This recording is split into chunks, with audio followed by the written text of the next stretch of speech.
کہہ دو کہ اگر سمندر میرے پروردگار کی باتوں کے لکھنے کے لیے روشنائی ہو تو قبل اس کے کہ میرے پروردگار کی باتیں تمام ہوں سمندر ختم ہو جائے، اگرچہ ہم ویسا ہی اور اس کی مدد کو لائیں۔ جو کچھ آسمانوں اور زمین میں ہے سب اللہ ہی کا ہے، بے شک اللہ بے نیاز ہے، لائق حمد و ثنا ہے۔ اور اگر یوں ہو کہ زمین میں جتنے درخت ہیں سب کے سب قلم ہو اور سمندر کا تمام پانی سیاہی ہو اور اس کے بعد 7 سمندر اور سیاہی ہو جائیں تو اللہ کی باتیں یعنی اس کی صفتیں ختم نہ ہوں۔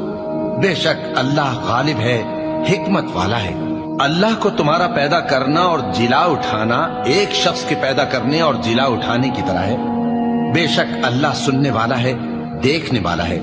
کیا تم نے نہیں دیکھا کہ اللہ ہی رات کو دن میں داخل کرتا ہے اور دن کو رات میں داخل کرتا ہے، اور اسی نے سورج اور چاند کو کام میں لگا رکھا ہے، ہر ایک